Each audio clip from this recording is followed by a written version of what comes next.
Hoje é sexta-feira, dia 18 de outubro do ano do Senhor de 2024. O Evangelho festa hoje do evangelista São Lucas.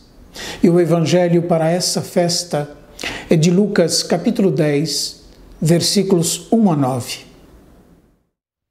Naquele tempo, o Senhor escolheu outros 72 discípulos e os enviou 2 a 2 na sua frente, a toda cidade e lugar aonde ele próprio devia ir. E dizia-lhes: a messe é grande, mas os trabalhadores são poucos. Por isso, pedi ao dono da messe que mande trabalhadores para a colheita. Eis que vos envio como cordeiros para o meio de lobos. Não leveis bolsa nem sacola, nem sandálias, e não cumprimenteis ninguém pelo caminho. Em qualquer casa em que entrardes, dizei primeiro: a paz esteja nesta casa. Se ali morar um amigo da paz, a vossa paz repousará sobre ele. Se não, ela voltará para vós. Permanecei naquela mesma casa, comei e bebei do que tiverem, porque o trabalhador merece o seu salário. Não passeis de casa em casa.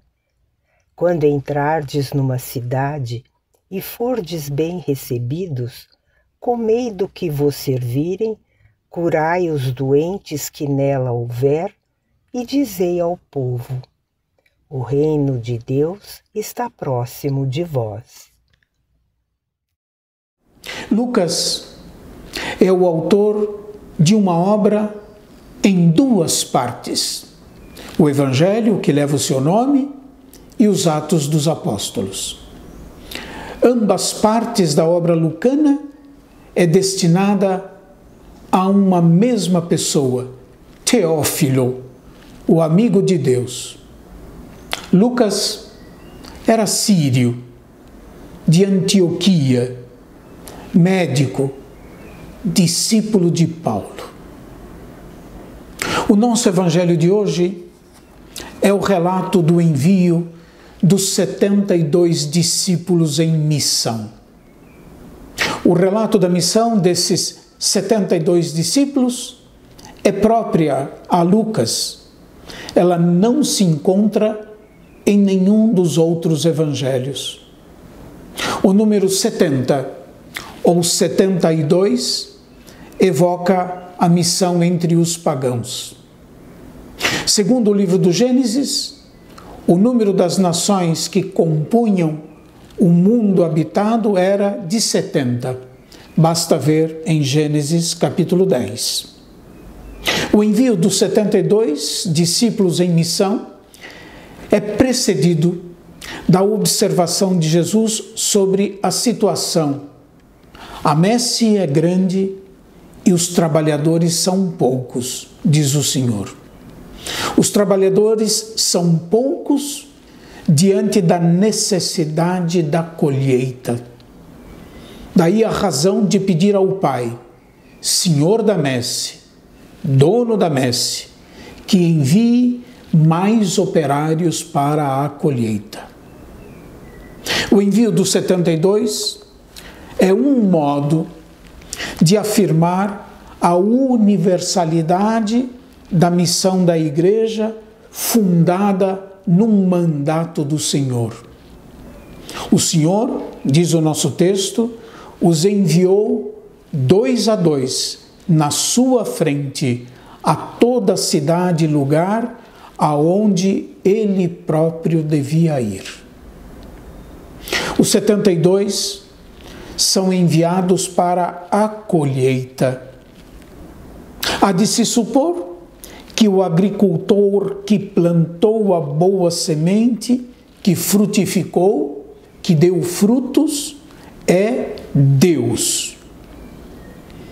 É para essa missão universal da colheita que Jesus dá orientação ou orientações aos que ele envia como ovelhas para o meio de lobos.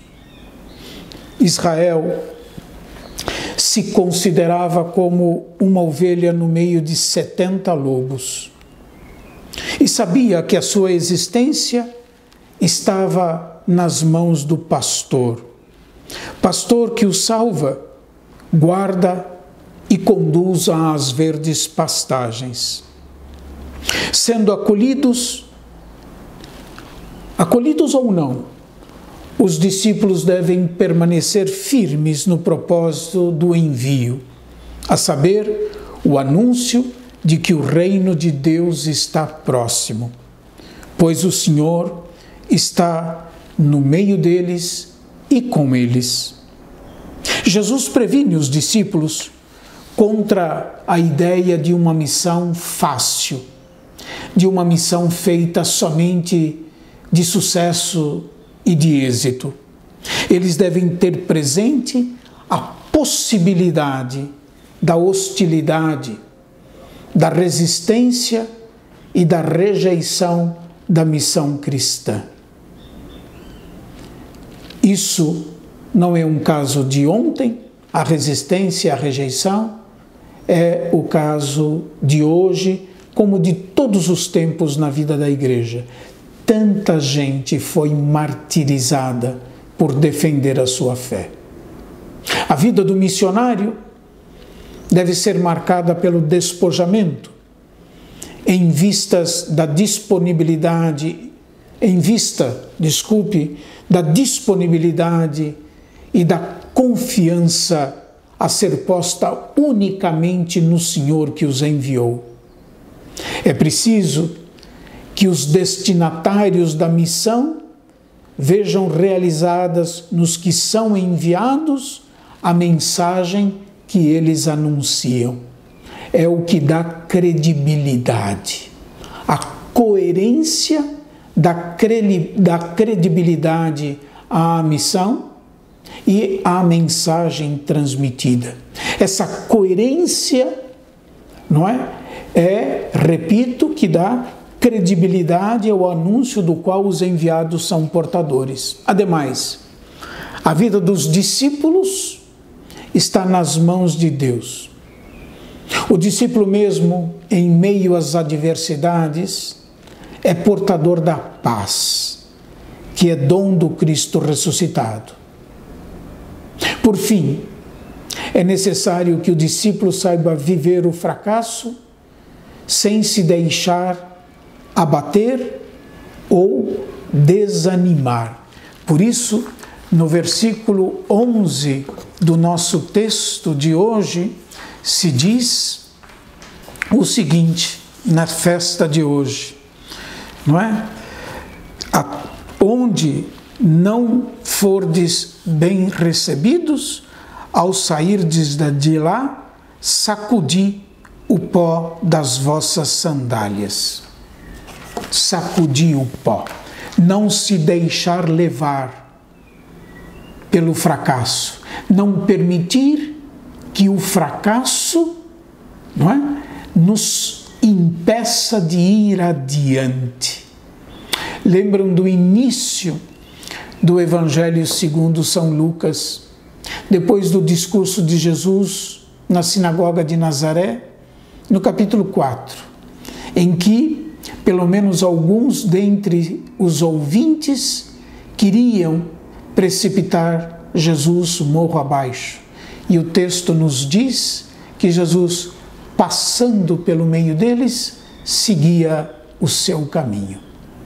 A coragem e a força de ir adiante, não obstante as dificuldades, vem de Deus, sobre quem é preciso manter a vida apoiada. A fé é isso, é apoiar a vida em Deus. Nunca se deixar dominar pela dificuldade, nunca. Ir adiante, a exemplo do Senhor, que foi até o fim na missão que ele recebeu do Pai. Convite que nos é feito também, que nós não nos deixemos parar pelas dificuldades, pelas resistências e pela hostilidade, mas seguir adiante. Coragem. Deus abençoe a todos e até amanhã, se Deus quiser.